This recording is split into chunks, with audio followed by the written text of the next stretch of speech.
right. The very first thing that we did was adding and subtracting integers. And there were several ways that you could kind of visualize it in your mind. I taught y'all the concept of using the chips. So for example, if I had positive 4 minus 6, and we let the positive chips be black chips,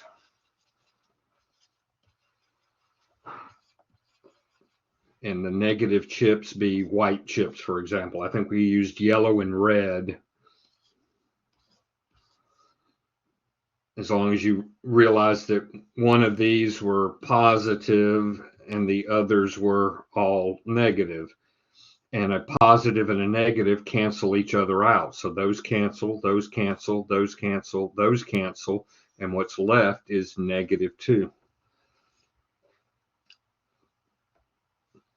Some of you prefer another method. I don't know what it's called, but some of you do this. When the signs are different, and this is not really a rule, but it's a way of approaching these problems. If the signs are different, this is positive, this is negative, then you forget the signs for a second, and you take the biggest number, subtract the smaller number. If you take 7 from 11, you get 4. Then go back and look at the signs. This one's positive, this one's negative. Take the sign of the bigger number, even though -11 is not bigger. That's why I don't teach that, but that's the way some people can look at it and see it that way. Okay. Some people also think of money. If I have $4, but I owe $6, then I really owe $2. If I have $7, but I owe $11, I really owe $4.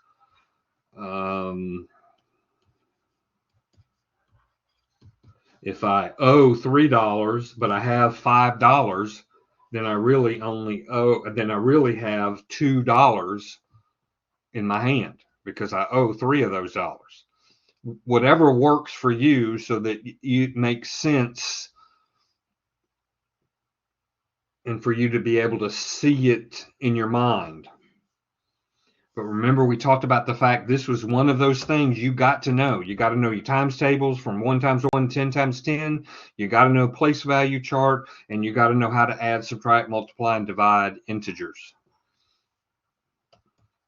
Then we did multiplying and dividing. And for this, there were rules. There are no rules for adding and subtracting, but there are rules for multiplying and dividing. If the signs are the same,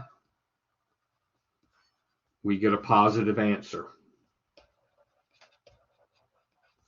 If the signs are different,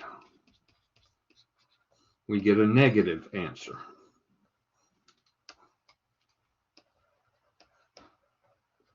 So, for example, 3 times 4, the signs are the same, so we get positive 12. -2 times -8, the signs are the same, we get a positive 16. Same thing with division. 15 divided by 3 is positive 5, the signs are the same. -20 divided by -4 is positive 5. The signs are the same. When the signs are different, -2 times positive 5, signs are different, we get a negative answer. 6 times -3, signs are different, we get a -18.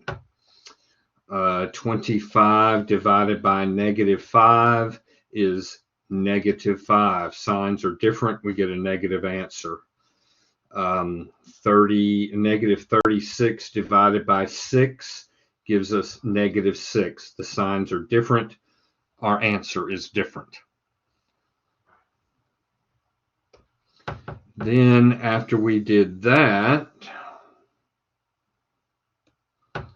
we looked at, let me see, I need to remember.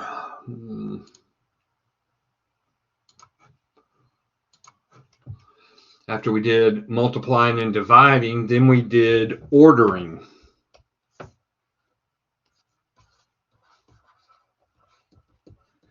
And we ordered all kinds of stuff. Positives, negatives, fractions, etc. So you had problems like 4, -2, 1.5, -1/2, and 3/4, for example. And we want this to go from smallest to largest. Okay, then you have to think about a number line and where these numbers sit on a number line.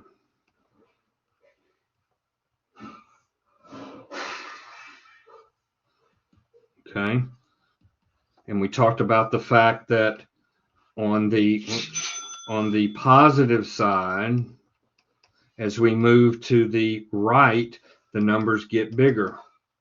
On the negative side, as we move to the left, the numbers get smaller. So -4 is smaller than -1. -1 is bigger. The closer on this side, the closer you are to 0, the bigger you are. You've got to keep that in mind. And then plot these points. 4 is right here. And -2 is right here. 1.5 would be, there's 1. 1.5 would be halfway. -1/2 would be right here. And then +3/4 would be between 1.5 and 2. So the smallest number out of these is -2. Then we would have -1/2. Then we have 1.5. Then we have 3/4. And then we have 4. Thinking about where the numbers lie on a number line, and then keeping our idea about which way is bigger, which way is smaller.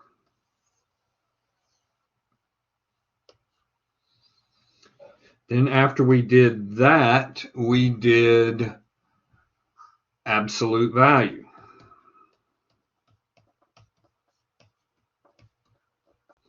And with absolute value, we learned that that meant the distance a number is from 0 on the number line. So if I have a number line and I have 0 here and I have 5 here, the absolute value of 5 is 5, because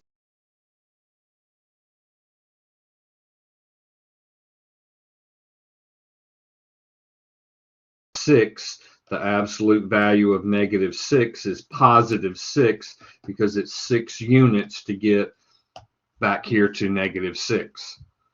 We learned that absolute value is always positive. And even though we had some answers that come out negative, those special cases were when the negative was outside the absolute value. Because these absolute value bars are telling you to do something. Just like when we write this, that's telling you multiply those, do the multiplication. When I do square root of 6, that means take the square root of it. Absolute value bars are the same way. It means take the absolute value of that first, which is 3, but the negative on the outside makes it negative, not the negative on the inside. And so this is an operation. The difference between this and this is that parentheses is not an operation. Parentheses is a bucket or a basket, and we put stuff in that basket as a way to group it together and keep it from, some people, when they eat their meal, they put the peas over here on one side and they put the potatoes over here. They don't let stuff touch, so they like to group their things together. This is grouping symbols. So this has nothing to do with an operation. This doesn't tell me to do anything other than -3 likes to hang out in that basket. But this is a not, which makes it a +3, because that's -1 times -3 is +3. So you got to remember that there's a difference between parentheses or brackets or braces and absolute value. Absolute value is an operation. It means do something. Don't just let it sit there. Do something.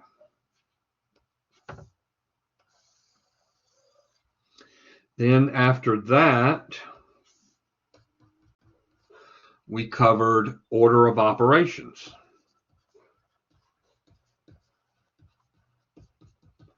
And it told us the order in which we would do things in a problem that had lots of different operations in it. And we learned the saying, please excuse my dear Aunt Sally. P for parentheses or brackets or braces, some sort of grouping symbol. E for exponents. And remember, an exponent tells us how many times to multiply that number by itself. 2 to the 4th means 2 times 2 times 2 times 2. Then the M and the D stood for multiplication or division, not and, multiplication or division as you come to it from left to right.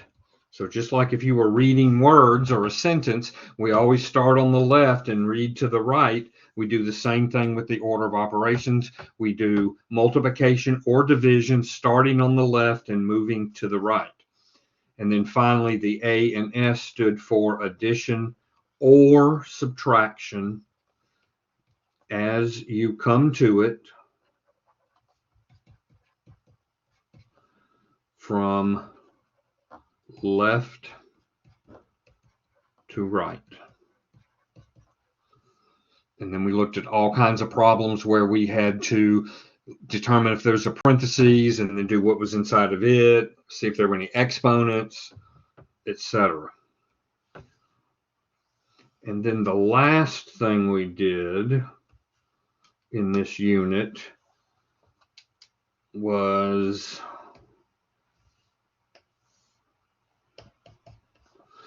since we were talking about number lines and we were talking about positive and negative numbers, that we could take and duplicate that number line, but turn it and put another number line going through 0,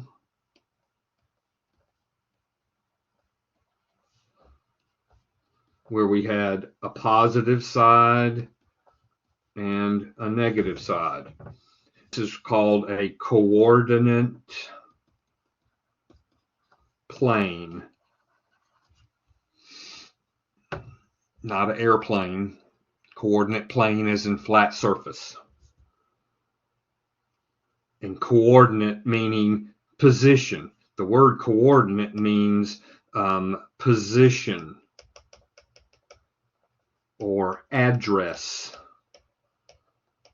And so we can give points an address by telling where they are in relation to the x-axis and where they are in relation to the y-axis.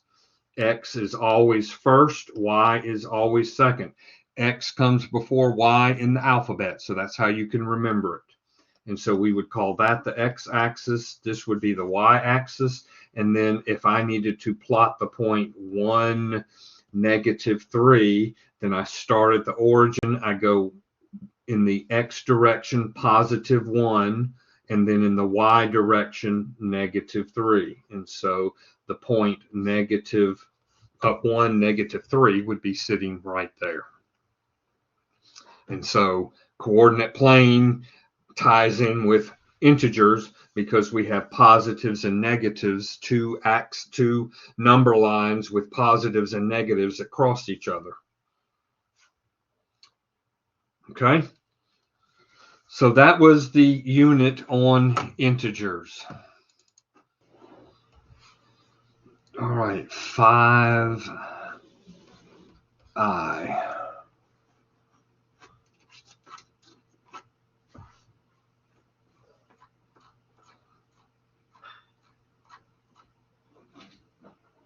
Okay, so 5i was parentheses 2 cubed plus 4 divided by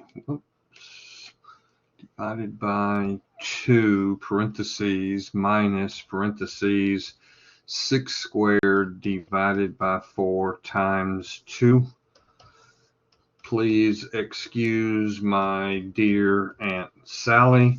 So I look to see, do I have any parentheses? Yes, this is the first parentheses that I come to. So I go inside of that parentheses and ask, do I have any parentheses? No. Any exponents? Yes. So that will be the first thing I fix. 2 cubed means 2 times 2 times 2, which is 8. Then you write everything else down the same. You change one thing at a time. Then do we have any parentheses? Yes. Inside the parentheses, do we have any parentheses? No. Exponents? No. Multiplication or division? Yes. So this becomes 8 plus 4 divided by 2 is 2. Everything else gets written down the same. You do not change anything. Then do I have parentheses? Yes, I still have this parentheses. Inside of that, I can add those two things up and get 10. Since that's all that would be left, I can drop the parentheses, but then everything else stays the same. Then do I still have any parentheses? Yes, so I have to deal with that parentheses. And inside the parentheses, do I have any parentheses? No. Any exponents? Yes. So 6 squared means 6 times 6, which is 36, divided by 4 times 2. Then, do I have any parentheses? Yes. Inside the parentheses, do I have any other parentheses? No. Exponents? No. Multiplication or division? Yes. The first thing I come to. So the division gets done first because it's the first thing we come to when we move from the left to the right. That becomes 9 times 2. Then do we have any parentheses? Yes. Inside the parentheses, do we have any parentheses? No. Exponents? No. Multiplication or division? Yes. So this becomes 10 minus 9 times 2 is 18. And 10 minus 18 is -8. For J, you had 8. You had 8 for what? You had +8 as the answer? Okay. Then there's where you messed up. This is a +10. This is a -8. If I have $10 and I owe $18, I still owe $8. On J, we have bracket 3 plus parentheses 2 squared times 5 parentheses squared close bracket plus bracket parentheses 2 times 3 cubed minus 1 times 4. So do we have any parentheses? Yes, we have this great big bracket which acts as a parentheses. So then inside this bracket parentheses, are there any parentheses? Yes, I have to do that. So inside of that, do I have any parentheses? No. Exponents? Yes. So this is going to be 3 plus parentheses 2 squared is 2 times 2, which is 4. Everything else stays the same. You change one thing at a time. Then do we still have any parentheses? Yes, I have this giant bracket parentheses. Inside of the brackets, do I have any parentheses? Yes.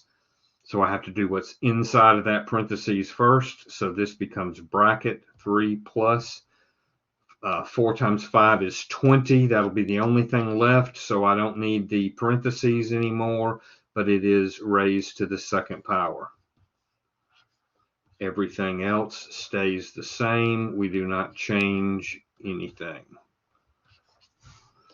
Then do we have any parentheses? Yes, we still have this giant bracket parentheses. So inside of it, do we have any parentheses? No. Exponents? Yes. 20 squared means 20 times 20, which is 400. Plus bracket parentheses 2 times 3 cubed minus 1 times 4. Do we have any parentheses? Yes, I still have this giant brackets. Inside of that, I can add 3 and 400 and get 403. The brackets can disappear because there's nothing left inside.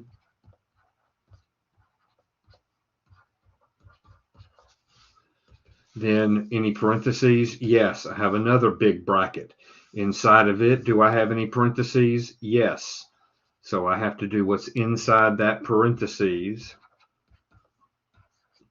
And what is inside that parentheses is 2 times 3, so that gives me 6.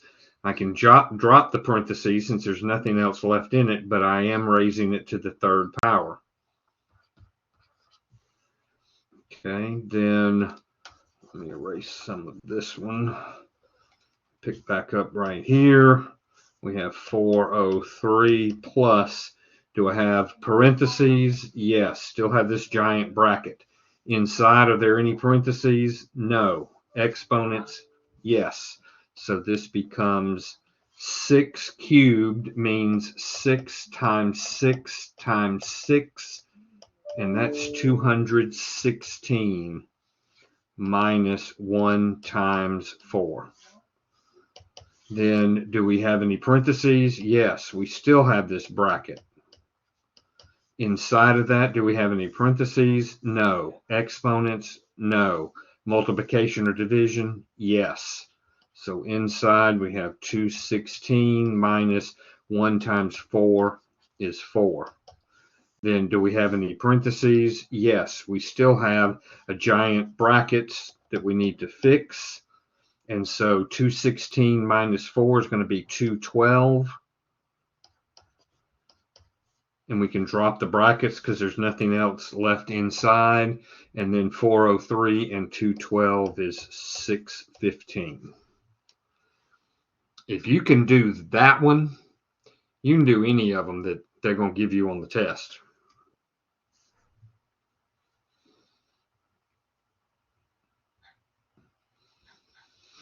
Okay, and I'm telling you, it's easy to make a mistake because this morning I actually had to redo this answer sheet because this morning I found out I had screwed up.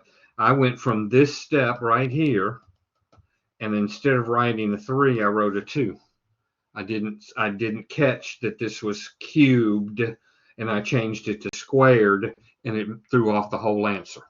One little teeny tiny mistake. Okay, but that should be evidence to you that we all make mistakes. I have a bachelor's of science in applied mathematics, and I screwed that up. It happens. We all make mistakes. And the thing is it's okay to make mistakes. We've been conditioned to think that making mistakes was bad, but it's not. Making mistakes is good because we learn from them. I have a poster up in my office. It says, "I never lose. I either win or learn."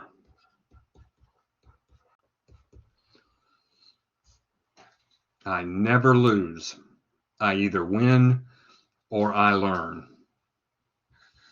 And so a loss can be a mistake. I make it a learning opportunity. All right, that was 5A and 5I and J. And then we have 6. So let me clear all this out.